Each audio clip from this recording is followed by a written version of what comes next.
Probabil ultimul film de genul ăsta a fost Liceenii, Acum dau spoiler. Gașca din filmul Gașca. Poate sunt cea mai reală în pat. Filmul are foarte mare legătură cu asta. Cred că și acolo ar putea fi un punct foarte sensibil. Totul are un flow, are o ușurință, are foarte multă muncă în spate. Simți că ai atins suflete. Real, nu pot să-mi las sufletul pe tavă dacă tu vii să mă... Vorbim deja despre sacrificiu. O bucată din viața unor oameni normali. Ești și momente în care vrei să vezi ceva care chiar te atinge. Cezara, Ana, Da. cui se adresează Gașca de la drept? Cred că tuturor oamenilor care vor să vadă o poveste frumoasă despre prietenie, despre studenție. Eu cred foarte tare că oamenii au nevoie de povești și de asta cred că merg și la teatru și la film. Și mi se pare că filmul nostru are o poveste foarte frumoasă și deci tuturor, vă rog, toată lumea, tuturor. Trezește ceva în noi, fiecare dintre, sau aproape fiecare dintre noi a trecut prin studenție. Da. Și de obicei avem amintiri foarte faine de acolo din studenție.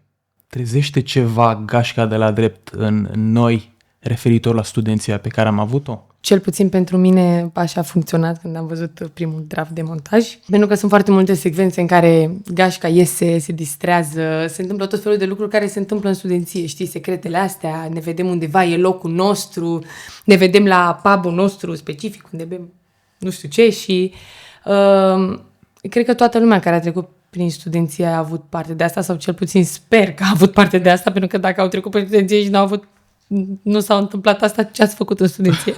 Am învățat. Ups. Cred că poate în perioada studenției, cumva atunci se leagă și cele mai puternice prietenii și pentru că filmul are foarte mare legătură cu asta, cred că și acolo ar putea fi un punct foarte sensibil, știi, unde oamenii ar putea empatiza foarte mult cu situația, știi? Să-ți aduci aminte cât de dispus erai de fapt să sacrifici sau să fii acolo trup și suflet pentru prietenii tăi. Că odată cu ce înaintezi în vârstă, se întâmplă familie, se întâmplă nu știu ce și atunci poate nu mai ai toată disponibilitatea și tot timpul din lume pentru prieteni, dar atunci în studenție mi se pare că despre asta e. Foarte tare.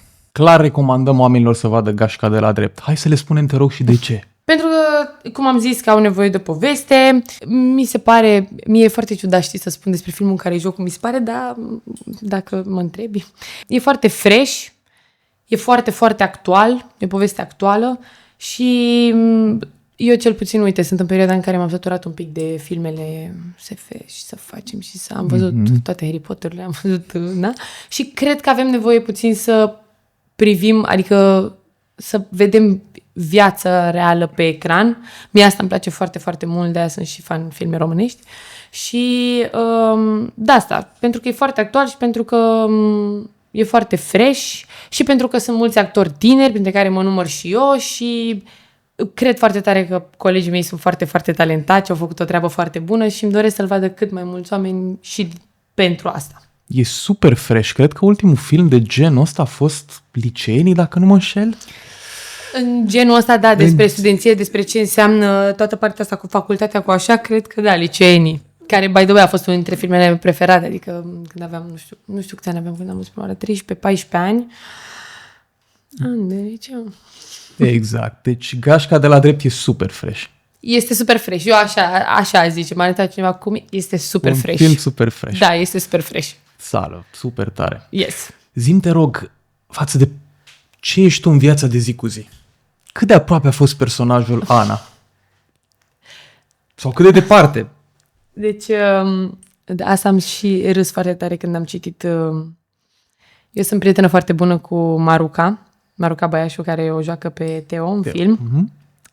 Și am râs pentru că tot timpul ne pregătim împreună, îți dai seama, fiind prietene, ne ascultăm la texte, nu știu ce.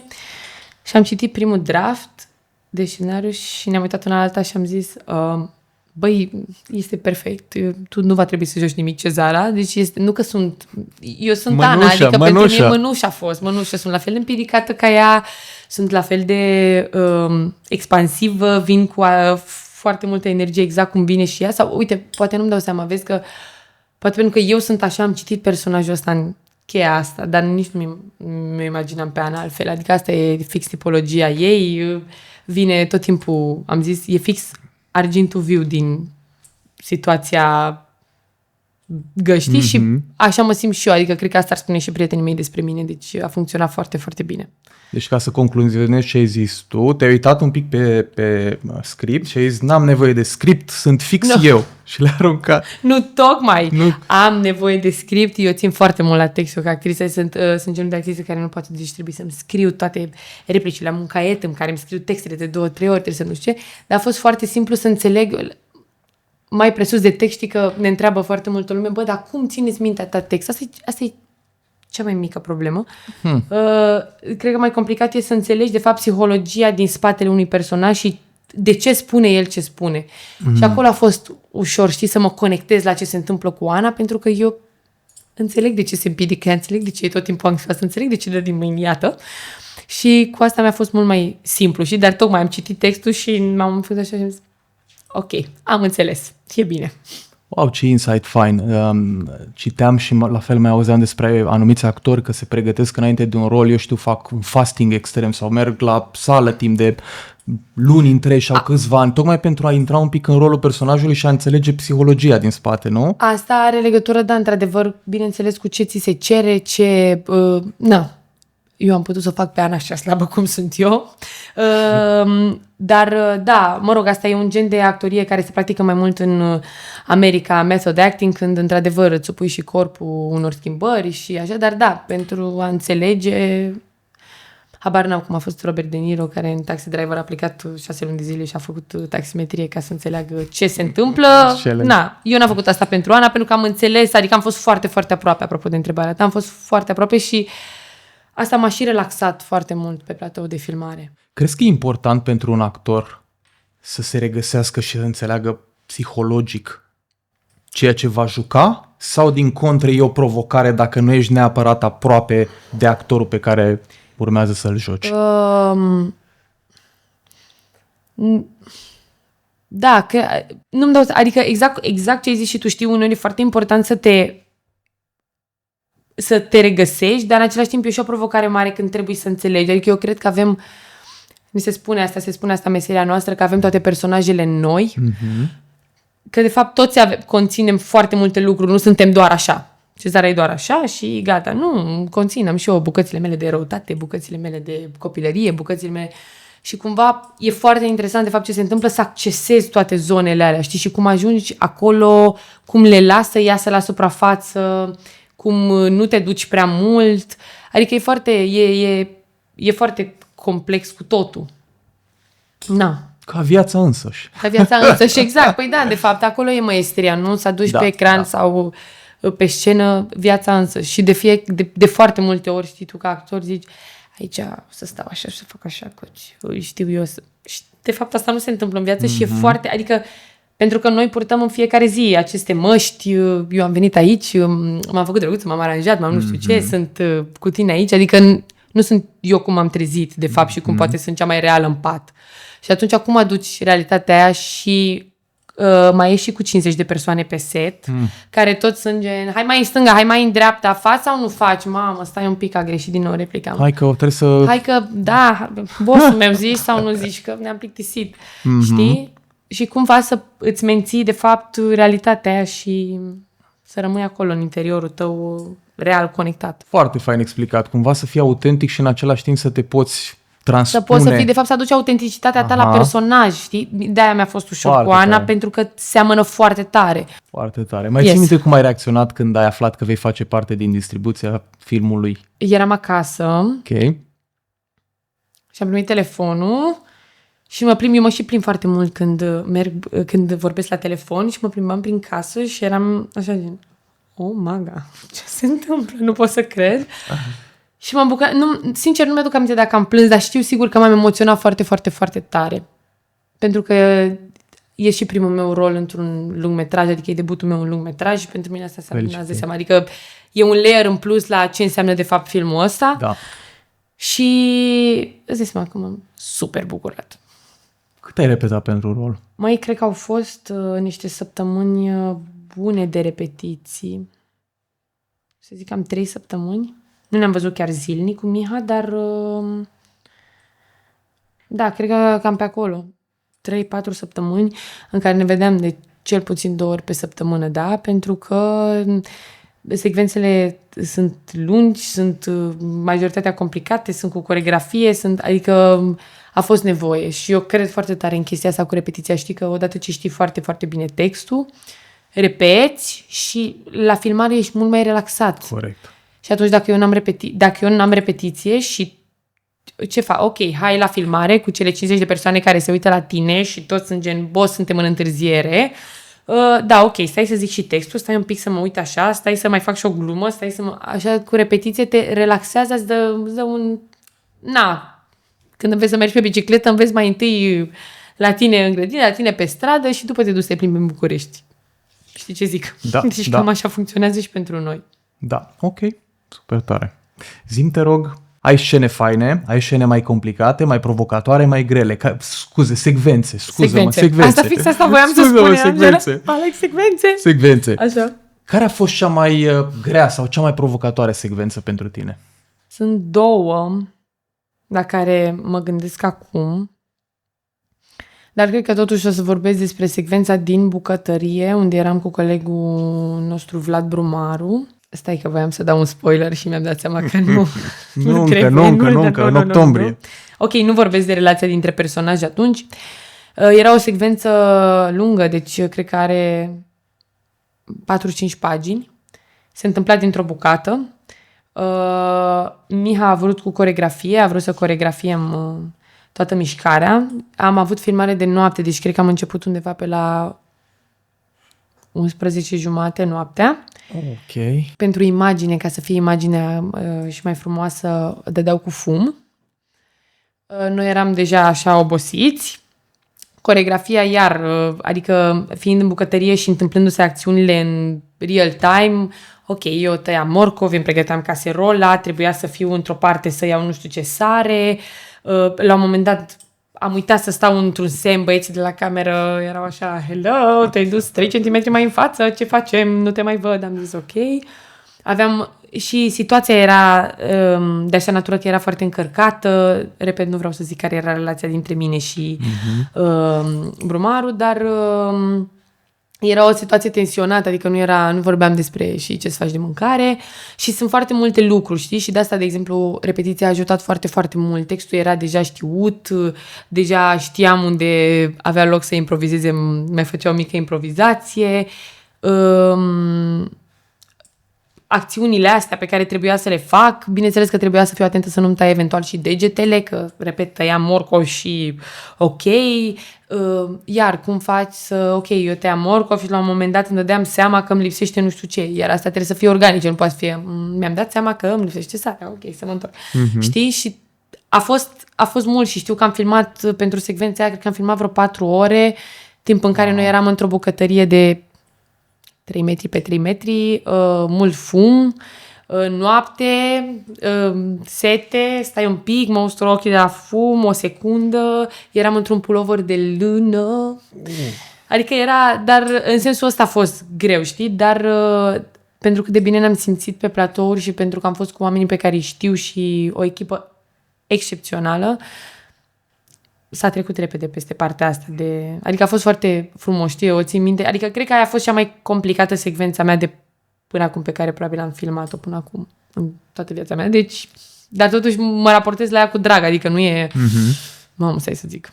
Asta vreau să te întreb, cum ai internalizat-o? Adică în momentul în care ești acolo, știu că poate ești nervos, poate mă lasă la de 3 cm mai în față, mai în spate, dar efectiv cum o simți tu și cum o percepi și cum cauți să treci peste și să o duci la bun sfârșit? Asta cred că ține foarte mult și de... nu știu, adică am terminat o facultate, am terminat un master pentru asta, nu știu, ține de profesionalism, cred eu. Repet, echipa a fost extraordinară și asta a contat foarte, foarte mult, adică să te întâlnești cu o echipă care se comportă... Pentru noi e foarte important să te simți safe. Să te simți safe, să nu simți că regizorul vine, țipă la tine, Mihai a lucrat cu o grijă extraordinar, am zis asta și la conferința de la Oradea și părea, și eu și Maruca și Ionuț, părea că suntem așa, chiar am glumit, zic, pare că suntem într-o sectă, zicem de Mihai, dar pe bune, chiar a fost extraordinar și când ai energie bună în jurul tău, nu, adică treci peste asta, era mai mult obositor fizic, știi? Da, Totuși da. 4 ore să faci aceleași acțiuni, să nu știi, sigur că am avut mici pauze, sigur că am avut mâncare, am avut dulciuri, eu funcționez la filmare, trebuie să mănânc aproape tot timpul în pauze, trebuie să mănânc ceva dulce, ca să-mi păstrez energia. Dar mie, de exemplu, adică dacă m-ai întrebat cum am simțit-o, mie îmi place, adică când am văzut e o secvență de care chiar sunt mândră. A fost o provocare pentru tine și așa ai A fost perceput-o. exact, o provocare și mi se pare că am trecut-o, nu vreau să zic cu brio, dar eu personal, pentru mine, sunt mândră de ce s-a întâmplat acolo, știi? Adică la aia, mie mi-e foarte greu să mă uit la mine și o să fie foarte interesant la cinema, când o să fie pe ecran mare.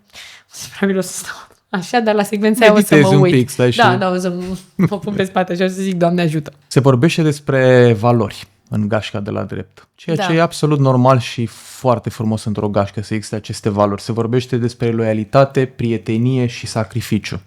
Cât de importante crezi că mai sunt în ziua de azi? Nu știu cât de importante la nivel macro, dar pentru mine e foarte important. Adică pentru mine prietenii și familia sunt cumva pe același plan. Astea erau și discuțiile cu ai mei când eram mică și tot timpul veneau prieteni, tot timpul erau așezați la masă, tot timpul exista și eu cred că despre asta e, adică dacă ai o viață fără prieteni, în care nu ești loial, în care nu... Asta cu sacrificiu, vezi că eu cred că atunci când faci ceva din inimă, nici nu se mai simte ca fiind sacrificiu, știi? Da. Adică eu nu simt că fac sacrificiu pentru prietenii mei. Simt că vreau să fiu acolo, simt că dacă Maruca are o zi nu știu, în care e obosită, simt că vreau să-i duc ceva dulce, dar nu e... Ok, am să-mi sacrific acum timpul. Dar, într-adevăr, ce fac personajele noastre în film are legătură cu sacrificiu. Nu-mi dau seama să-ți răspund. Uite, eu lucrez cu copii, fac cursuri de teatru și de film cu ei și lucrez deja de vreo 4 ani de zile și o să sun ca o Frumos. babă. Dar generațiile astea care vin, adică e un pic scary așa pentru mine, pentru că văd toată chestia asta, știi, cu tehnologia și cu telefoanele și așa și mi se pare că îndepărtează foarte, foarte mult și văd că nu mai interacționează, adică noi eram mult mai lipiți unii de alții, eu eram actiată să-mi fac prieteni despre ce, la 12 ani ce făceam? Făceam prieteni în continuu, ieșeam și văd că se schimbă un pic raportul, sper să nu dispară valorile astea, sper să existe încă mult timp de acum încolo, dar din ce văd eu cu ochiul meu de babă, cum am spus, pare că o să fie puțin diferit față de cum a fost pentru noi. Ok. Te-a surprins ceva plăcut sau mai puțin plăcut în timpul filmărilor? Cred că asta de ce am spus până acum, de pur și simplu energia bună a echipei. Repet, am fost și pe platouri de filmare, la seriale, la așa, unde ritmul e mult mai alert și toată lumea e mult mai... Haide... Am avut la un moment dat și o interacțiune cu un regizor care mi-a zis: plâns sau nu, că nu mai putem sta după tine. Chestie care crispează foarte bine. Eram mai mică, mă rog, așa a funcționat. Okay. Nu, m-a ajutat foarte mult pentru că în momentul ăla mi-a apăsat pe butoane fix cât să mă duc unde trebuie. Dar cred că asta m-a surprins foarte plăcut. Mihaela, în primul rând, uite, o chestie foarte frumoasă pe care a făcut-o a fost că niciodată nu ne-a dat indicații. De obicei se întâmplă asta, repet, nu ai timp pe platou de filmare, totul se mișcă foarte repede și ok, oprești și zici: băi, Alex, te rog eu frumos, ține și tu, frate, pixul la mâna stângă că nu se vede, te rog, știi? Da, Mihai n-a făcut asta niciodată, mi-a zis ok, stop și venea la noi sau ne lua deoparte, băi, foarte bine, dar uite, am nevoie să țin. Chestii care te ajută și te relaxează foarte, foarte mult și cred că asta mi-a plăcut foarte mult și m-a surprins. M-a surprins de când am văzut-o pe mine. Bă, țin minte că, mă rog, eu am această problemă, sunt foarte expresivă, mi se mișcă foarte mult fața și pe film nu ajută întotdeauna lucrul ăsta. Și aveam această secvență când eram la masă și aveau prim planul pe mine și eu l-ascultam pe colegul nostru Ionuț, pe George, cum e în film, și eram așa. Și sprâncenele mele își vedeau de viață liniștite. Și Mihai a venit și mi-a zis: stop, nu știu ce, și mai departe, e foarte ok, dar am nevoie un pic să ai grijă la sprâncene și să... Și a fost, nu știu cum să zic, te simți foarte protejat, știi? Asta, efectiv, ăsta e cuvântul, protejat și foarte safe și cu toată lumea acolo și asta e lucrul care m-a surprins cel mai tare. În mod plăcut, scuze. Nicio grijă, scuze eu. Simt că ai punctat foarte bine, pentru că și în mediul antreprenorial și în viața noastră de zi cu zi, cu cât ai cumva, nu un mediu cocoloșit, însă un mediu safe din punct de vedere psihologic, mi se pare că ai o probabilitate mult mai mare de a performa, pentru că te simți în siguranță, pentru că nu-ți dă nimeni, hai, plângi sau că nu mai putem stăm după tine. Și mi se pare că e, apropo de tânăra generație și ceea ce nu aveam noi, mi se pare că se pune mai mult accentul și într-un sens destul de bun. Inclusiv ce spui tu acum pe platoul de filmare, ați lucrat cu Mihaela și v-a dat senzația asta de safety, de confort. De safety, da. Da, cred că e foarte important în orice domeniu, știi? Adică, uite, ți-am zis că lucrând cu copii, văd multe tipologii. Sunt unii care reacționează mai bine la te rog frumos, hai să luăm un pic în serios, niciunul dintre ei nu reacționează bine la țipete. Și așa că nu are sens. Plus că la noi avem această zicală în meserie cu că îți las sufletul pe tavă. Real, nu pot să-mi las sufletul pe tavă dacă tu vii să mă stai un pic. Wow. Știi? Dar fix așa e, pe bune. Apropo de asta că am venit, că semăn foarte mult cu Ana. Okay. Adică eu sunt foarte personală în rolul ăsta și sunt mult mai personală decât în alte roluri unde a trebuit să caut alte lucruri pe care nu le fac, știi? Sunt foarte eu, știi? Și atunci, da, dacă Mia ar fi fost hai, s-ar putea să-mi fie ieșit o Ana foarte rigidă și foarte bățoasă, pe când nu, ăsta era personajul pe care îl căutam. Ce tare e asta, dacă îmi permiți să iau și eu. Nu pot să-mi las sufletul pe tavă dacă țip la mine. Păi da, se nu? Pare, și wow, relații ok, ce frumos, funcționează peste ce tot. tare. Dacă nu ai fi Ana în Gașca de la drept, ce alt personaj ți-ai dori să fii? Cred că... Dar vezi, îmi vine să merg tot înspre tipologia mea. Cred că Teddy, personajul lui Vlad Brumar, care tot așa are această... E tot așa plin de viață, e cu... Nu știu cum să zic mai mult, e cu Caterinca la pachet, știi? Cred că mi-ar fi plăcut să joc rolul lui, dar vezi că aici... Deci ce personaj mi-ar fi plăcut să fac sau ce rol, ca așa dacă mi-ar plăcea foarte mult să joc personajul lui Teddy, dar acum mă gândesc cum l-aș fi făcut eu, că eu l-am în cap ca Vlad, știi? Da. Și stai să mă mai gândesc oare, cred că mi-ar fi plăcut să fac foarte mult și mă rog, de ce mi-aleg doar bărbați. Mi-a plăcut să fac și ce a făcut domnul Adrian Titieni în rolul lui Cicero, decanul facultății de drept. Cred că a fost foarte interesant. Da, și poate și acolo mi-aș plăcut. Acolo ar fi trebuit să caut să mă interesez mult mai mult. Și mi se pare că dumnealui a avut un rol mai... un pic mai, nici nu știu care e cel mai potrivit cuvânt, nu estompat, un rol un pic mai... Te referi la ritmul, la personaj care era mult mai rece sau la... Mai distant, exact, mai psihologic, un pic mai... Asta vine, și cu poziția pe care o are, știi că el e totuși decanul facultății, nu putem să-l vedem cum face încă Ana, care e, știi? Și poate, uite, vezi, am ales rolul lui Teddy, care e pe aceeași cumva structură ca Ana, dar în același timp mi-ar plăcut să fac și asta. Eu am nevoie de niște resorturi suplimentare la asta, știi? Ce înseamnă gașca pentru tine? Gașca filmul, gașca din film. Hai să facem filmul Gașca. Gașca din filmul Gașca. Deci filmul Gașca este, cum am spus, debutul meu un lung metraj și înseamnă foarte, foarte mult pentru că m-am simțit foarte, foarte bine la filmări și e cred că sau sper, poate că este începutul meu de drum, nu știu, Doamne ajută, cât mai lin în cinematografie, nu-mi dau seama. Deci e o chestie foarte, foarte personală. Foarte, da. Gașca din film a fost foarte frumos pentru că ne-am întâlnit cu toții acolo. Repet, Maruca este cea mai bună prietena mea. Cu Ionuț am lucrat de atâtea ori în facultate. El era în grupă cu Maruca așa și am lucrat la exercițiile de regie ale colegilor noștri și e un om cu care iar mă simt foarte safe. Vlad Brumaru mi este foarte, foarte drag și chiar ne-am conectat și mai bine pe filmări. Teo Șoptelea ne știm de atâția ani. Adică cu Ileana Puiu iar mă știu din liceu. Adică a fost și cu Tudor Cucu. Am uitat pe cineva, Doamne Dumnezeule oare. Nu, am zis de toată lumea. Uite-te aici. Da.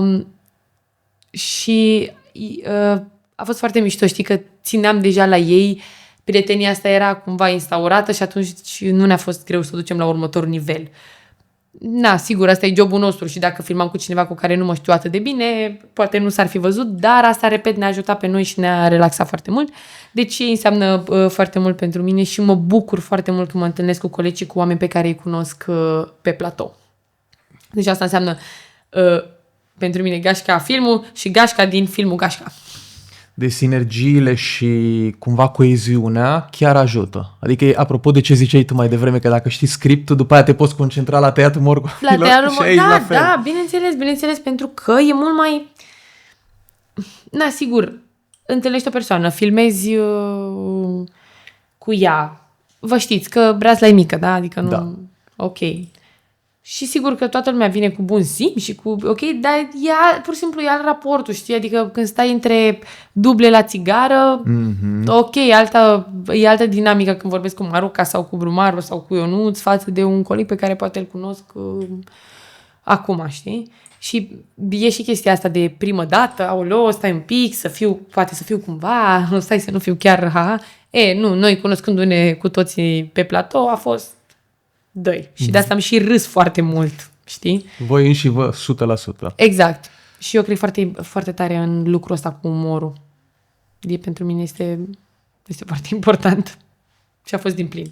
Ați încheiat filmările la Gașca de la drept. Da. Cum te simți? Cu ce ai rămas? Mai a trecut ceva timp, dar știu că zilele alea post-filmare sunt așa. Letargică? Și acum ce? Acum ok, super, dar acum noi ce facem? Când nu ne mai trezim, știi, și când ai și mai multe zile de filmare legate și trebuie să te trezești în fiecare zi la 6 sau la 7, după ce ai terminat ziua de filmare, a doua zi te trezi la 7 și zici, super, am toată ziua full. Și acum ce? Da, nu neapărat letargică, dar e un sentiment așa de...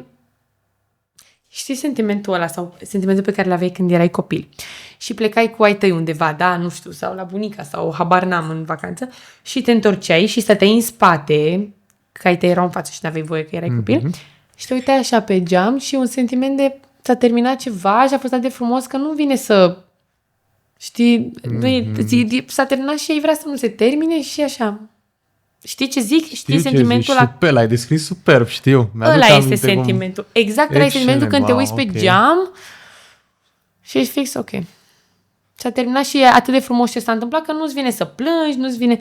Și așa, bine. Și te și gândești, normal, asta e meseria mea, mă și gândesc, ok, când o să urmeze, când o să am următoarele filmări, când o să mă mai simt așa bine, o să mă mai întâlnesc cu colegii mei, oare... sunt și te și atașezi de oameni, bineînțeles. Ești acolo, te obișnuiești, se întâmplă glume și uite că, Dar la un moment dat se termină. La un moment dat se termină, ca orice lucru frumos. Bun. Hai să facem un exercițiu drăguț, vrei? Aoleu, hai. Drăguț, am zis drăguț. Drăguț, ok. Hai să ne uităm la fiecare personaj din cele 7 și să-l caracterizăm în 3. Hai 5 cuvinte ca să nu te limitezi prea tare. Trebuie să zic și de Ana mea. Inclusiv asta, Ana. Vezi, ai văzut când la gând cu bucurie. Deci pentru Ana, eu o să zic așa. Exact cum am zis, argintul viu. Îmi vine să zic și am zis asta și la conferința de la Oradea. Ana e cumva bufonul grupului, dar vezi ca și la Shakespeare, bufonul e foarte important. Adică nu mă refer doar că, ok, e împiedicată sau așa, e un element foarte important care vine cu foarte multă viață în grup. Energia care reglează celelalte energii. Asta, așa o voi descrie, energia care le reglează celelalte energii. Așa. Teo e foarte concretă, foarte asumată, foarte sigură pe ea și este stâlpul care o ține pe Ana legată un pic de pământ. Un fel de yin și yang sau... Un fel de yin și yang, chiar un fel de yin și yang. Simion, zicem de Simion. Simion e băiatul ăla foarte implicat, care e acolo să... nu știu cum să zic, îl trimiți, nu te că îl trimiți la ta, că te ține în spate. Știi, e prietenul ăla pe care poți să-l suni la 3 dimineața și o să-ți răspundă și o să se și îmbrace deși nu are chef și o să vină până la tine. Asta e Simion, cred. He's got your back. Exact. He's got your back 100%, da. Asta e Simion. Ok, lovely. Cu cine? George. George. George...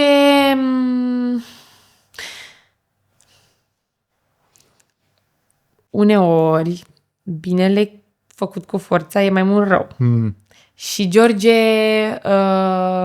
face acest bine cu forța, dar eu cred că e un scop foarte nobil în spate și uneori pentru prietenii tăi, și mi s-a întâmplat de o grămadă de ori, te cam ia flama și pentru că ești atât de apropiat de ei, ai impresia că e și despre tine, știi?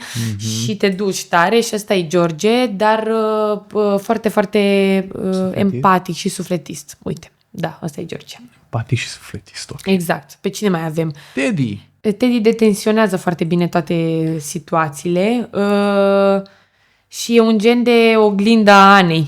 Wow. Deci e și supapă și oglindă. Și supapă și oglindă, da. Seamănă foarte tare între ele personajele astea două și e și nu vreau să zic capul răutăților în sensul ăla, dar în sensul în care el are cel mai mult curaj să zică ok, știi ceva, YOLO, hai să o facem și o să vedem ce o să iasă, dar haide, știi? Ok, enforcer-ul cumva. Da, Băi. exact. Gabi. Un băiat foarte calm și foarte cald, dar puțin poate ciudat așa, pentru că are... stai să nu dau spoiler. Are un secret, atâta. Are un secret. Și cred că atunci când ai un secret cum are Gabi, e foarte apăsător. Și cred că pentru că tocmai e apăsarea asta, devine și el un pic așa ciudat, dar de fapt e o relație foarte frumoasă cu toți din gașcă, dar el e cumva cel mai retras, tocmai din cauza probabil acestui lucru care îl macină. Din octombrie lumea va afla și care e secretul. No, exact. Emma. Emma e foarte liniștită, adică dacă te-aș face așa, te-aș desena, Ana e într-o extremă, Emma e în cealaltă extremă, Teo e cumva la mijloc. Și Emma e foarte liniștită și e foarte... Chiar există aceste secvențe între noi fetele, când și eu îi spun Emei, bă, dar lasă-mă, frate, cu aflatul ăsta, e foarte panicată să nu se afle de chestia asta, să nu știu ce, pentru că ține foarte mult la Gabi și ei sunt împreună, vedem asta în trailer, e ok, nu dau niciun spoiler. Și da, e foarte, foarte sufletistă și foarte implicată și foarte, uite, vezi că ea dă, față de George, ea dă ajutor atunci când îi se cere. Ăștia sunteți. Exact, ăștia suntem. Cei 7. Cei 7 pitici ai albă cază. Ai înțeles ce vreau să spun? Da. Noi suntem. Pitici în niciun caz. Suntem toți înalți, da. Grandioși, mai ales că din nou e ceva foarte super fresh, cum am zis mai devreme un pic. Și eu așa e pentru mine, da. Acum să vedem ce să spune și colegii mei, dar eu zic că e super fresh. Cum zicea Mihaela, și eu văzându-l am simțit că atinge suflete. Și cred că ăsta e rolul unui film, a unui joc, dacă vrei, a trezi ceva în om, a fi spiritul ăla ludic, care se retrezește în tine. Și am vrut să te întreb în final, dacă vrei să ne lași cu ceva gânduri, impresii, trăiri, simțăminte, epifanii. Doar sper din suflet să vină cât mai multă lume să-l vadă, repet, și pentru ce se întâmplă în film și pentru faptul că noi suntem niște actori tineri la începuturi, poate și cine știe,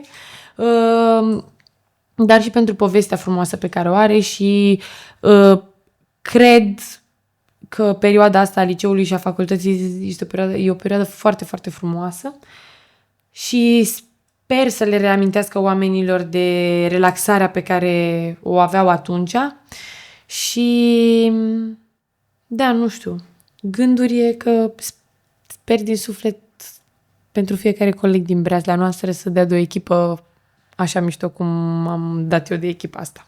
Și noi ca oameni să lucrăm cu alți oameni care ne conferă cumva un spațiu psihologic sigur. Exact. Asta îți doresc și ție, Îți doresc mulțumesc la fel. tuturor.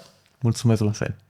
Ana, Cezara, cum se pregătește un actor? Sau, de fapt, cred că vreau să te întreb cât de complicat, cât de complex, cât de obositor e pentru un actor să se pregătească, să intre în rol, să fie el însuși. Măi, nu știu, asta are legătură cu fiecare actor în parte. Pot să spun de mine. Mi-mi place foarte mult, repet cum ți-am spus, să știu textul la perfecție. Asta mă ajută pe mine și mă relaxează foarte tare. Deci prima oară primesc textul, îl citesc, bineînțeles, nu doar replicile mele, citesc tot. Am un caiet în care îmi scriu, se întâmplă uneori să scriu de 2-3 ori tot textul, adică și replicile Te ajută să reții mai bine, nu? Da, absolut. După care încep să-l învăț, când îl scriu cu voce tare, că sunt la dictare în clasa a doua, ok. Și după care, nu știu, uite, eu îmi fac foarte multe notații pe text, îmi dau seama ce se întâmplă, care e relația dintre personaje, de ce s-a ajuns aici, de ce textele mele arată tot timpul vai de mama lor, pentru că... Lucrate, exact, muncite. După care, dacă am noroc, cum a fost în cazul acestui film, să avem repetiții, este, cum am mai spus, absolut fenomenal. Și la repetiții, îmi trec tot timpul în minte, uneori dacă avem tot așa coreografii sau depinde dacă repeți în locație sau nu, îmi trec tot timpul, îmi fac și schema aici în stânga, aici în dreapta, aici trebuie pauză, aici așa. Iar în ziua filmării, pentru mine e foarte important să dorm foarte bine înainte, să mănânc, eu mănânc tot timpul micul dejun. Aha, da. Ok. Și zi. Ceva dulce între... Exact. Dar asta n-are repetare legătură cu fiecare om. Eu nu beau cafea. Eu fac foarte urât de la cafea. Deci eu după ce am energia asta fără să beau cafea, dacă aș bea cafea este dezastru. Ar fi un fel de joker, așa. Deci da, nu e bine.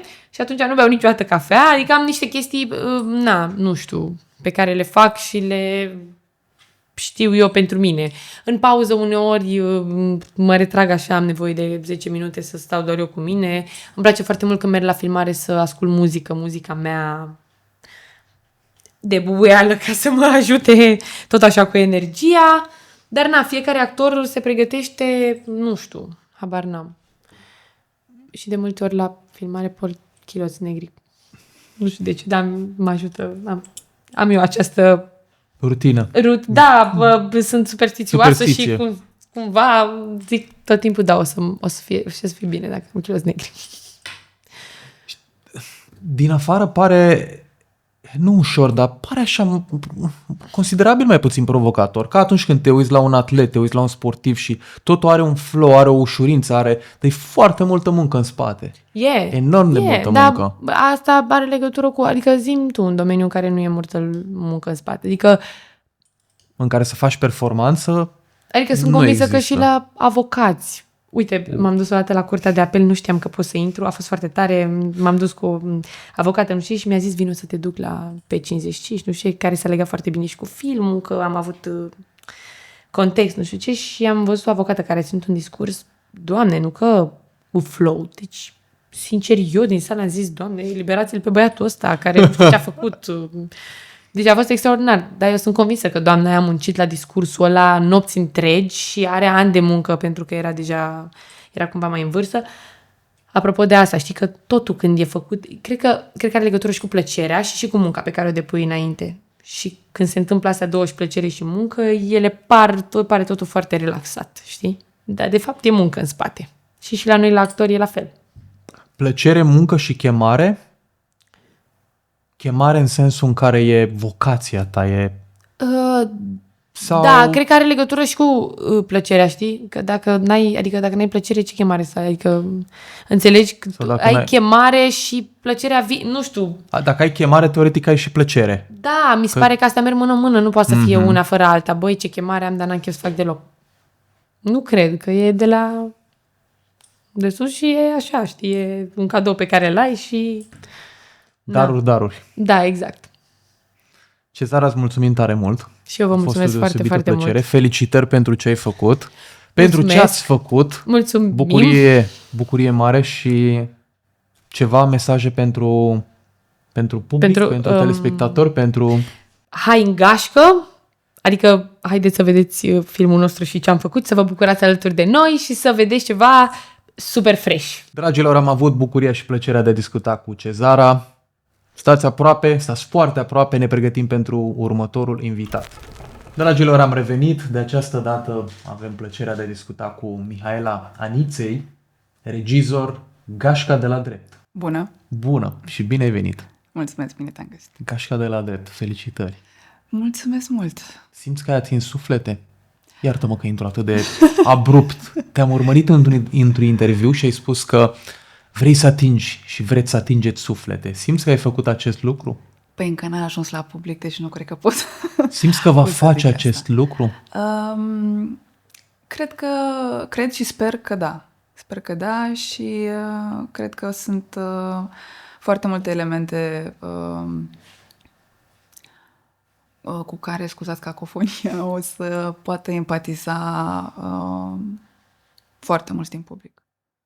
Și de asta zic că da, cred că o să atingă și suflete. Despre ce e filmul Gașca de la Drept? Sunt, adică aș putea să zic multe, dar ca să o mențin un răspuns cât mai curat, e despre un grup de studenți care într-un moment de coditură, să zic, sau un moment foarte important pentru unul din prietenii lor, ajung să facă lucruri riscante, să facă sacrificii de mai multe feluri. Cam asta ar fi pe scurt. Calculate, necalculate, riscuri, riscante? Unele făcute la impuls, altele bine planificate, dar din niște motivații foarte frumoase, dintr-o dorință de a ajuta pe cineva fără să se mai pună pe ei pe primul loc. Lucru care cred că e de dorit pentru... Adică toți apropiații noștri cred că ar vrea să primească asta. Cred că aici vorbim deja despre sacrificiu. Da. E un cuvânt, mi se pare, foarte mare. Este un cuvânt foarte mare. Dar care, de fapt, se poate face, adică cred că face sacrificii în foarte multe feluri.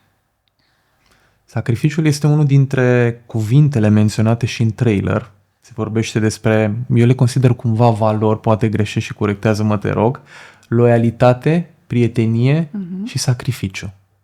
Sacrificiu este unul dintre ele. Cât de importante crezi că mai sunt aceste cuvinte, valori pentru noi înșine și pentru generația care vine din urmă? Că mi se pare așa că, într-adevăr, sunt niște valori foarte, foarte mari și puternice, dar ca să le dau așa de pe piedestalul ăsta care mi se pare că s-a ridicat. Da, este. Cred că au fost foarte importante pentru oameni și în continuare sunt foarte importante. Și la fel ca în trecut și acum, cred că sunt niște lucruri care se întâlnesc rar. Indiferent de tipul de relații despre care vorbim. Cred că trebuie prețuite și îngrijite lucrurile astea. Și o chestie care mi se pare acum specifică, să zicem, în timpurilor pe care le trăim, tocmai pentru că există un ritm din ăsta foarte dinamic și o varietate de experiențe și de contexte în care poți să întâlnești oameni, poți să socializezi cu ei, să te conectezi într-o oarecare măsură. Mi se pare că am ajuns sau ajungem să credem că oricine poate fi înlocuit.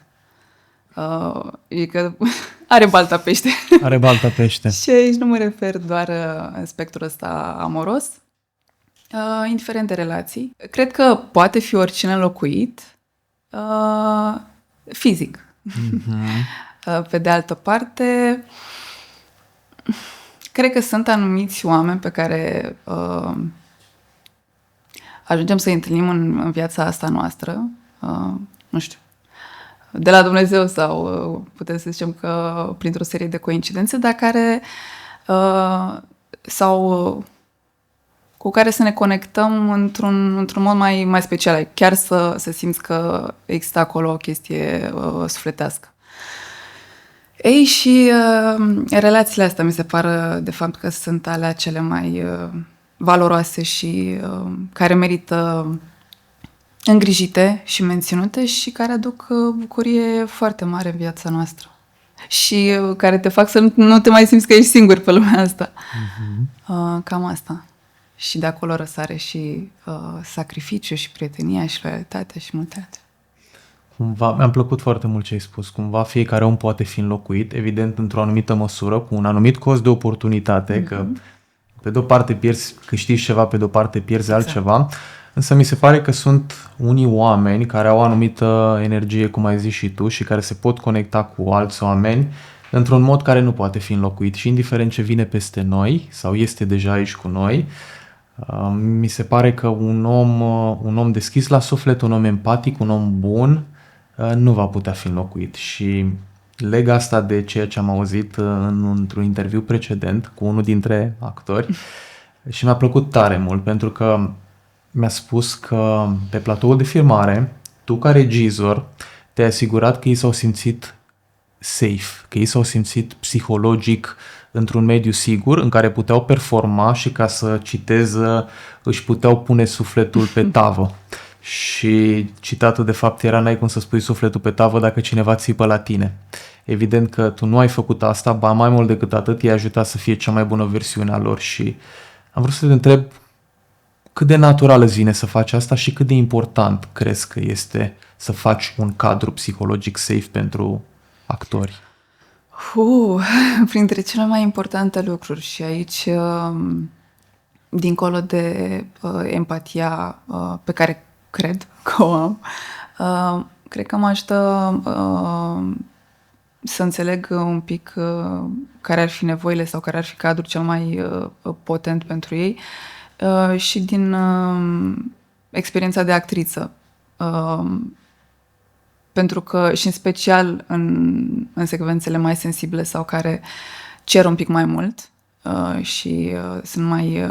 adică au nevoie de un mediu mai delicat, așa, construit. Cred că acolo, tot la conexiune și la conectare ajung cu... Când te uiți la cineva iubit, nu poți să ai o discuție, nu știu, poate în care să fii vulnerabil cu adevărat și în care chiar să simți că poți să vorbești despre niște lucruri importante, gândindu-te că poți să fii atacat oricând sau că mergi la risc. E nevoie de un mediu în care să simți că se merge împreună cu tine, nu te pândește cineva și nu te blamează și nu te acuză și nu te face de rușine. Sau mai știu foarte multe alte lucruri într-un astfel de context. Deci da, importanța unui spațiu sigur psihologic cred că e foarte mare. Și bineînțeles, sunt momente în care toată lumea și, nu știu, și de o parte și de alta, să zic așa, cred că există presiune, există stres, există anxietăți. Da, adică mereu să fie avut în minte faptul că suntem împreună în asta. Și că dacă ție-ți rău, n-are cum să iasă lucrul ăsta la care lucrăm împreună bine. Trebuie să îți fie ție, în primul rând, și după aia, mă rog, la restul mai discutăm, dar ideal tuturor, în special actorilor. Tinzi să iei presiunea pe care tu o simți, să o iei asupra ta, sau o împarți ușurel către toată lumea, astfel încât să trageți cu toții și să faceți flotări împreună? Sau depinde de moment? Tind să cred, dar e doar părerea mea,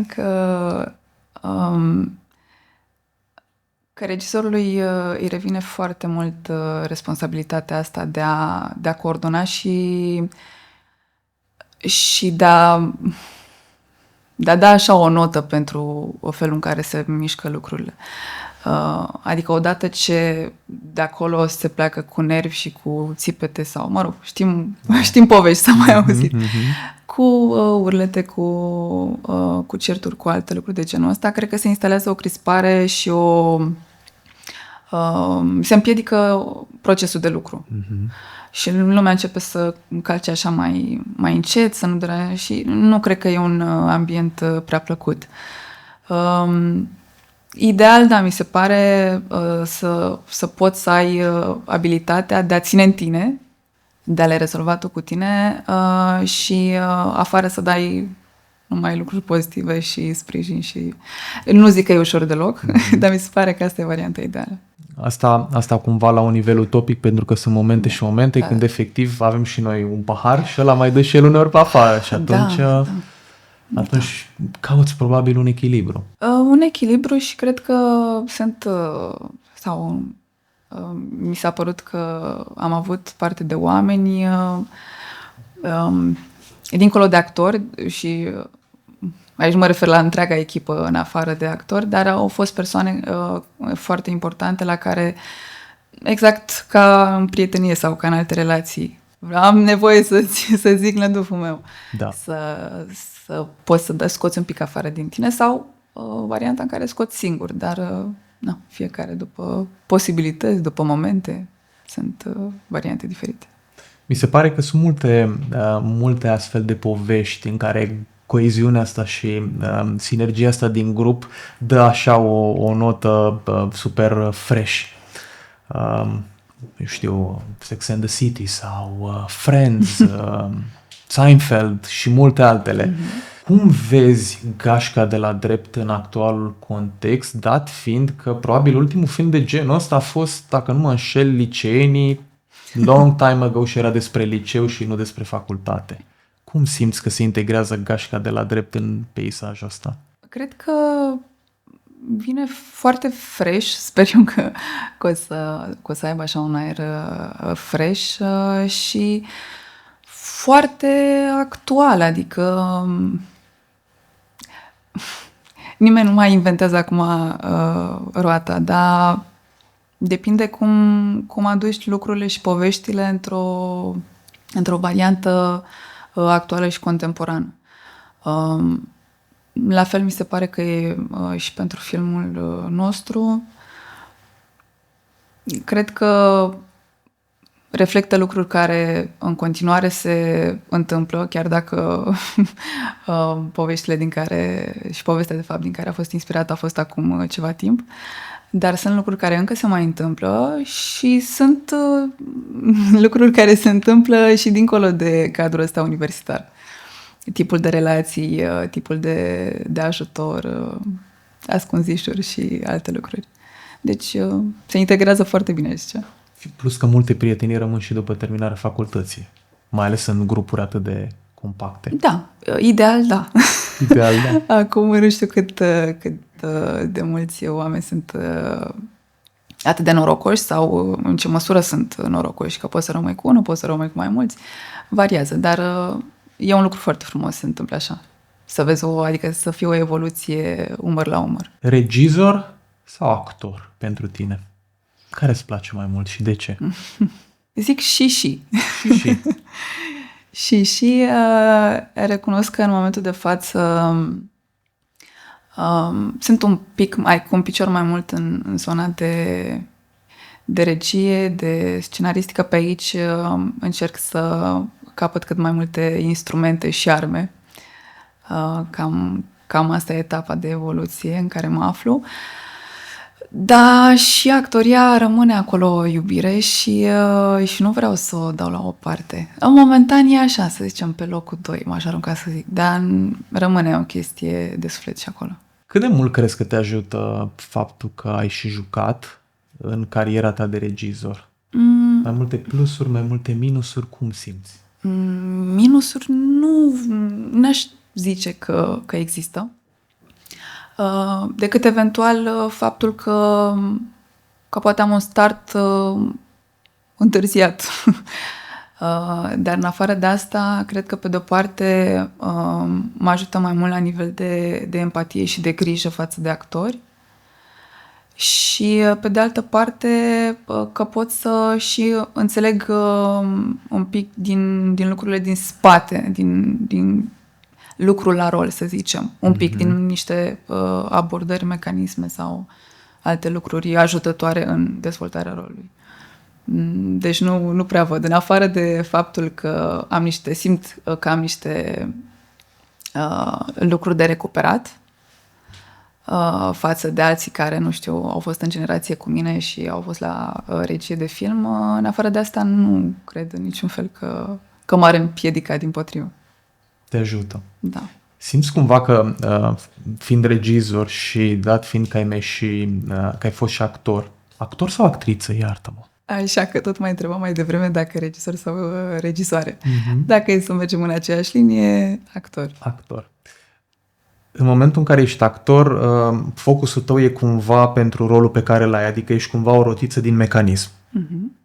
Mă corectez dacă bat câmpit. În momentul în care ești regizor, simt cumva că ești supraveghetorul acelui mecanism.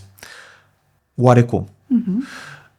În momentul în care tu ai fost și actor și acum ești regizor, există cumva riscul să intri și să devii poate un pic prea empatic sau să te gândești un pic prea mult din perspectiva actorului și mai puțin din perspectiva regizorului? Pentru a ajunge la o dinamică și a o înțelege cât mai bine între personaje, cred că trebuie să poți să te duci emoțional cât de departe poți cu personajele alea. Cu fiecare în parte. Wow, ok. Să scoți untul din ele. Da, și din nou, în conversații și în repetiții și în lucru și în pregătiri, practic să împărtășești și să vii acolo cumva cu un suport pentru durerea pe care, sau pentru experiența sau pentru traseul pe care se presupune că l-ar avea unul sau altul dintre personaje. Cu un suport practic de a-l ajuta pe el în momentul ăla, ca și actor, și cu un suport ca și regizor, de a-i spune cumva atenție la sprâncene sau... Aici, că vorbeam de emoțional, m-am gândit doar și mă refeream strict la suportul și la pachetul emoțional pe care și tu îl pui pe masă, că nu doar ei pui și nu doar ei se deschid așa, lăsând loc la lucruri să-i doară. Mi se pare foarte greu să îți pot vorbi ție despre pierderea cuiva drag dacă eu nu am trecut prin asta. Pe când dacă am trecut prin asta și o să vreau sau personajul presupune experiența unei morți, cred că o să te ajute, cred că ajută treaba asta. În a face cât mai, pe mine, să zicem, în a face cât mai personală povestea și pe tine sau pentru tine ca ghidaj și, din nou, suntem împreună în asta, nu doar tu. Înțeleg despre ce e vorba. Da. Te transpui mult mai ușor. Da, cred că despre asta e. Gașca de la drept. Câte personaje are Gașca sau sunt în Gașca? Gașca, nebunia asta de Gașca. 7. 7. Sunt 7 de toate. Într-un personaj colectiv, să-i zic. E foarte frumoasă, mi se pare, dinamica asta care s-a creat în Gașcă. Și mi se pare că sunt ca în viață, lucruri spre care tind în general. Pentru că interiorul și exteriorul fiecăruia diferă, dar sunt complementare. Nu știu, cumva duc spre conturarea unor personaje așa un pic mai vii, mai dinamice. Și poate valori comune, poate anumite aspirații comune. Și asta, bineînțeles, da. Ce tipologie au ei? Vrei să vorbim la modul general sau ți-ar plăcea să iei pe fiecare în parte și să-mi povestești câte puțin despre fiecare? Aici, tocmai pentru că, cum ziceam mai devreme, am fugit și am încercat dimpotrivă să nu fie ca în comedii niște tipare și niște personaje liniare. Lucrurile sunt combinate. Adică nu pot să zic că... Adică, într-adevăr, în prima instanță poți să spui că există personajul sau băiatul timid, există fata mai nebună și mai curajoasă, dar e o combinație din nou între cum arată și, de fapt, ce transmite emoțional. Și N-aș vrea să mă arunc și sper că nu o să se poată face prea ușor așa o categorisire clară și de departe a lor. Dar cumva fiecare dintre noi se regăsește cu o anumită parte. De exemplu, Teddy este ceva mai rebel, poate aș spune, ceva mai cu inițiativă, poate nu calculează întotdeauna riscurile și nu gândește planul în toată... Dar mi-a plăcut foarte mult pentru că am simțit cumva că e ceva ce mie mi-a lipsit sau mi-ar fi plăcut să fiu mai în direcția aia. Cumva fiecare are o latură din asta mai puternic energizată și... La fel cum se zice și în psihologie, în orice cameră te afli și normal că și în orice cerc de prieteni, lucrurile tind să se echilibreze. Mereu va fi unul mai, nu știu, dinamic, unul mai vorbăreț, cu mai multă inițiativă, care să acapareze cumva energia și lucrurile din cameră. Și, bineînțeles, ceilalți, sau o să fie așa ca într-un puzzle, lucrurile în funcție de tendințele fiecăruia se aranjează și se potențează în anumite momente foarte frumos. În ce gen ai încadra Gașca de la drept? Aș zice... În ce genuri? Aș zice că e o dramedie. Dramedie? Da. Pentru că are și elemente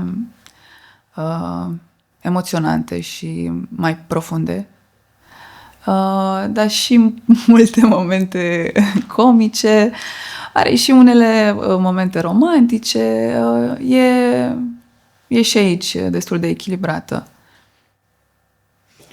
Față de carte, care este scrisă de domnul Mihai Adrian Hotca. Da.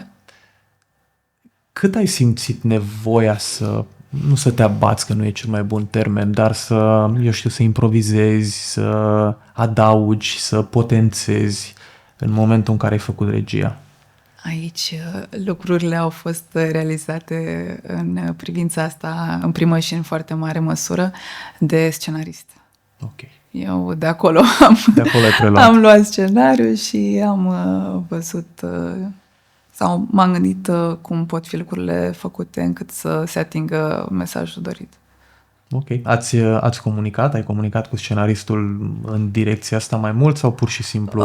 Într-o oarecare măsură, mai mult au fost discuții și bineînțeles că am citit și cartea ca să-mi fac să văd așa un pic diferența de la una la alta și discuții și cu producătorul. Cam asta a fost triunghiul. Și, într-adevăr, fiind și un vocabular specific zonei astea de drept, au mai cerut clarificări de la domnul Mihai. P.E., nu? Gen P.E. Da, exact. Proprietatea intelectuală, da. P.I., pardon. P.I. Sau exact, P.I. Proprietatea intelectuală. Proprietatea intelectuală, exact. P.I. Da. Bun. Cât e important crezi că e scenariu pentru un regizor? Aici de fapt voiam să ajung și iartă-mă că am luat așa pe ocolite. Cât de important e și cât de mult crezi că acest scenariu contribuie la succesul peliculei, filmului? De la el pornește totul și pe el se bazează totul. Coerența și din nou și acolo dezvoltarea și măsurile, că într-o oarecare formă am descoperit și eu de ceva timp că e o matematică și când vine vorba de povești sau de scenariu sau de structură, de obicei. Și pornind de la echilibrul ăsta și de la cât de bine e structurată povestea și de la cum sunt conturate și dezvoltate personajele, cred că poate potența extraordinar de mult aspectul produsului final. Da. Restul e doar interpretare. Asta voiam să mai zic. Da. Adică pe o anumită, păstrând și făcând așa o analogie și o metaforă, pe o anumită melodie poți dansa în două sau trei feluri diferite. Respecti parametrii, dar și acolo poți să faci foarte multe adaptări. Te-ai gândit cu ce anume vrei să rămână spectatorii după ce văd filmul? Sau să simtă? Aici sunt mai multe lucruri, sau mă rog, întrebări pe care mi le-am pus și eu și care mi se pare importante așa sau relevante la un moment dat să ni le punem, pornind de la film, dar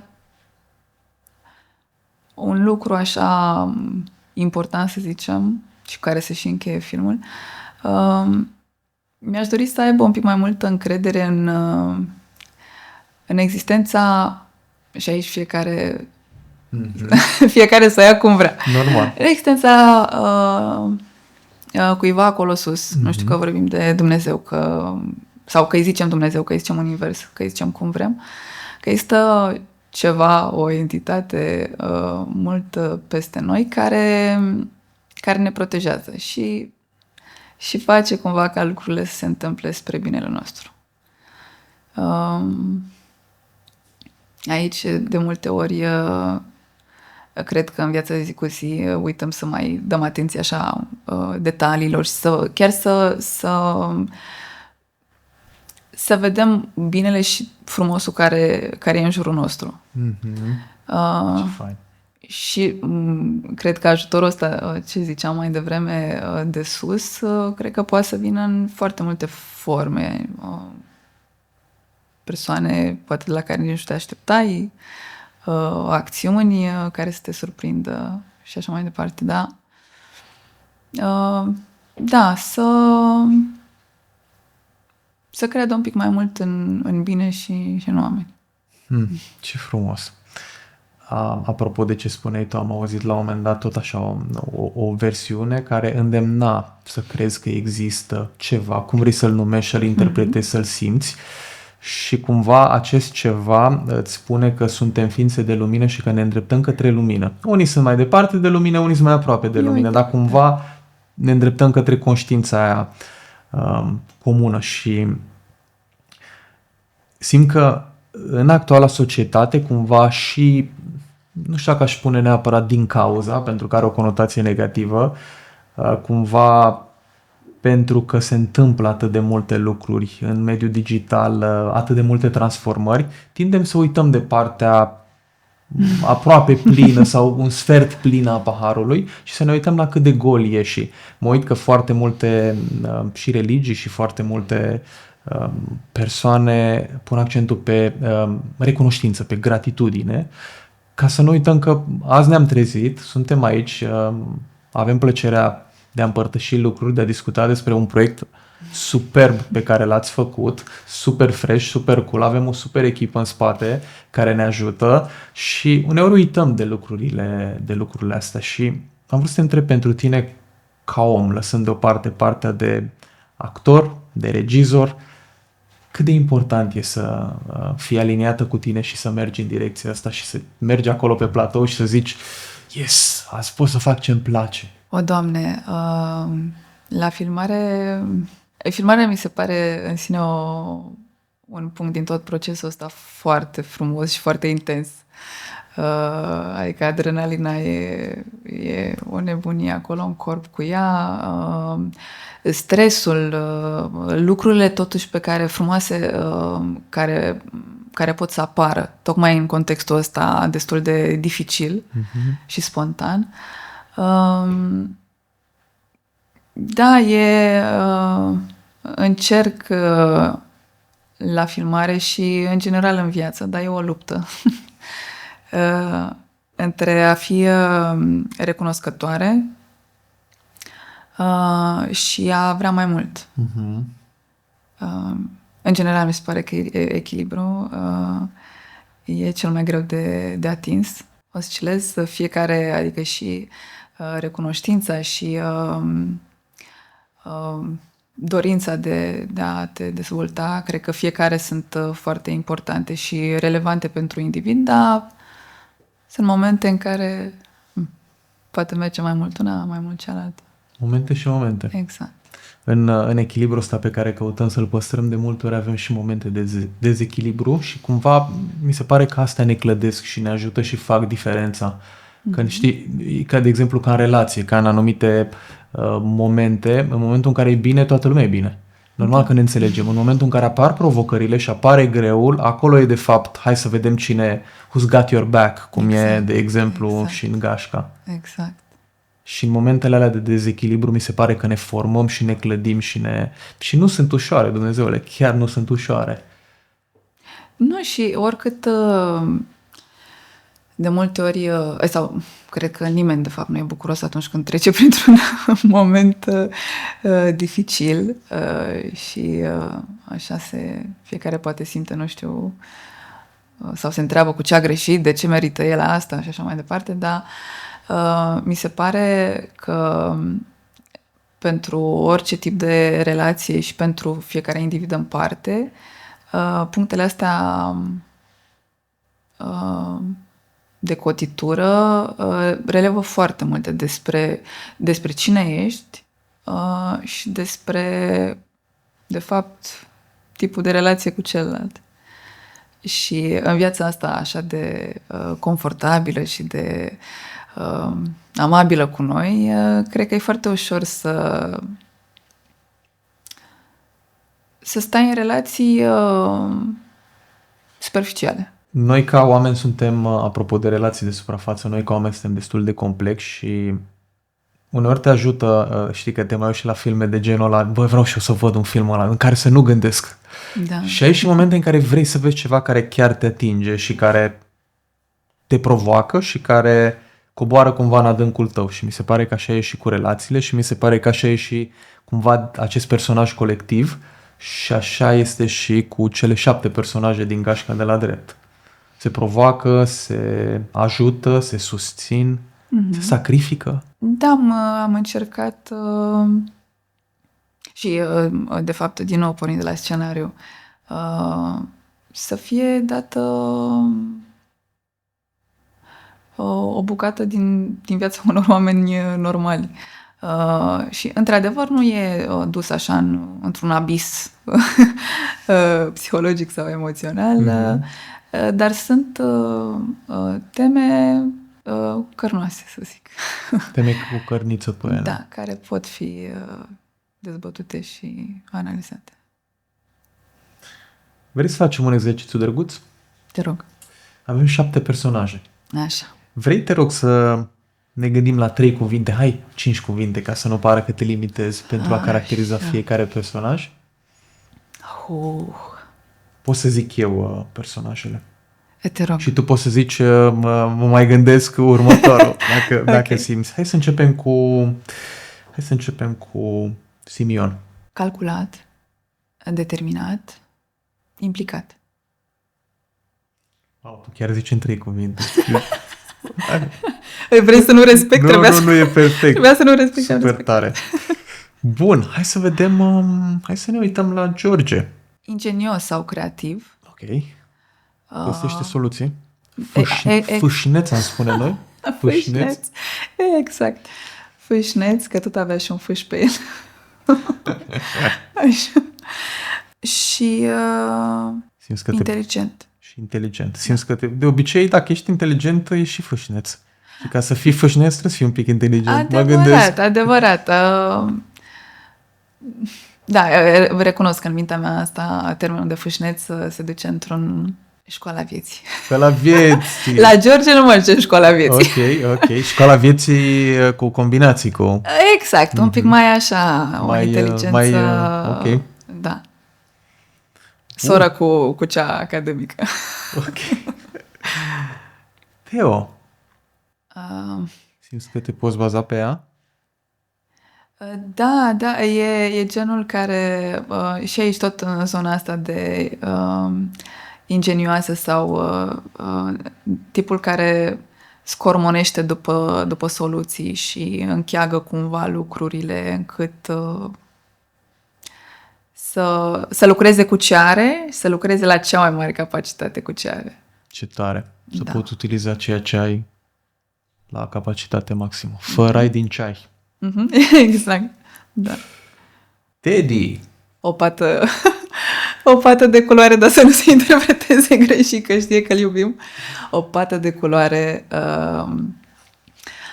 Mi se pare genul spontan, amuzant și care, dincolo de aparența asta de caterincos, așa, are o inteligență foarte mare, tocmai simțind momentele când trebuie așa un pic găsit o supapă sau pentru a dezamorsa lucrurile. Și curajos. Trebuie să se ducă capul ca să poți face glume bune și mai ales când trebuie. Exact, da. Da, să simți acolo. Momentul să... Ca și în stand-up comedy. Da, păi comedia despre asta e în mare parte. Mecanisme, procedee, e pe tehnică acolo. Tehnică și mi se pare foarte complex. Aici facem o scurtă paranteză.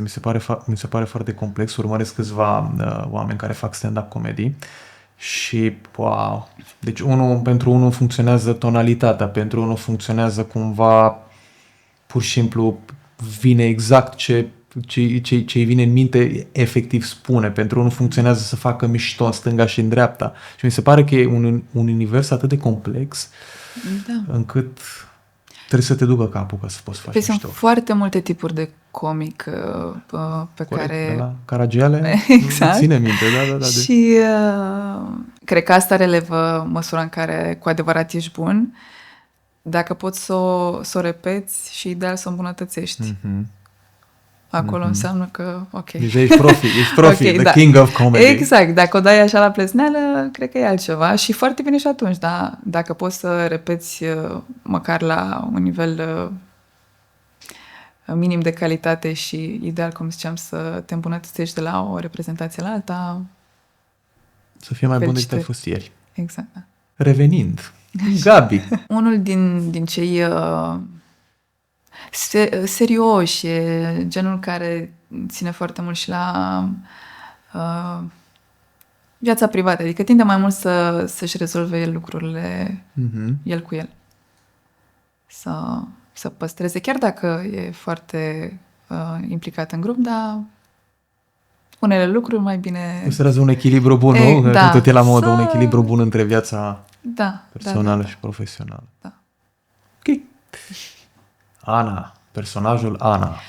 O, Doamne, și ea o altă pată de culoare. S-au găsit ăștia doi. Așa. Are suflet de copil în corp de adult. Foarte spontană și în nebunia ei plină de bune intenții. Adică o să o vedeți de la distanță pe Ana, că mai face gafe, dar da, mi-aș dori un prieten ca ea. Ți-ai dori un prieten ca ea? Da, cred că face viața frumoasă. Și Emma. Chiar dacă extremele se atrag, trebuie să fie și niște asemănări. Cu foarte mult bun simț, corectă și dedicată. Dedicată ei, dedicată grupului? Cred că are foarte multă dedicare în tot ce face și pentru persoanele pe care le are aproape. Pentru a le fi alături și a le ajuta. Cum face și pentru iubitul ei. Un om pe care să te poți baza. Ai nevoie și de un prieten de genul ăsta, nu? Aici mai există niște lucruri prezente în direcția asta, dar din nou, toți sunt foarte faini. Fiecare cu specificul lui. De aici și frumusețea și acest minunat melanj al grupului și al filmului. Te-a surprins ceva în mod particular pe platoul de filmare? Au fost câteva secvențe cu... Acum dau spoiler. cu fetița lui Gabi, personajul jucat de Tudor Cucu. Și acolo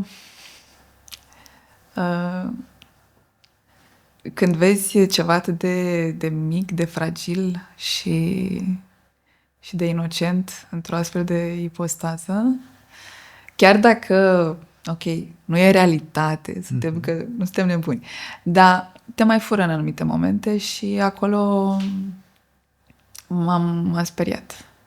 la gândul că nu, câte lucruri sunt în lumea asta, câte suferințe, câte dureri de genul ăsta, câte nedreptăți, poate. În astfel de momente rămâi un pic cu tine sau preferi să treci peste mai rapid? Sau depinde de moment? Idealul după care încerc să mă ghidez e că altfel, dacă am stat să boci, dacă am stat să bocim așa la fiecare moment mai face filme. Da. E vorba de timp, timpul costă, lucrurile trebuie să meargă înainte. Încerc să le bag sub preș. Acum, dacă sare siguranța, nu știu, mă duc și eu. E un preț mai mare. Mă duc și eu un pic așa într-o parte sau, nu știu, rog pe cineva, hai că nu mai pot. Fumez 5 țigări și trece. Dar la final de zi sau se acumulează lucrurile și mai dau pe afară. Mihaela, ce ai vrea să le transmiți celor care ne urmăresc? Bun, celor care ne urmăresc le transmit că merită să ne urmărească și din octombrie în cinematografe. Veniți să vedeți acolo, avem o echipă foarte faină de actori și la care a muncit foarte multă lume. Mult suflet, e și cu plâns, e și cu râs. Eu zic că o să vă placă. Ne vedem în octombrie. Vă mulțumim pentru că ne-ați urmărit, pentru că ați fost alături de noi. Am avut o discuție foarte frumoasă și foarte constructivă cu Mihaela Niței, regizorul filmului Gașca de la Drept, și până data viitoare aveți grijă de voi.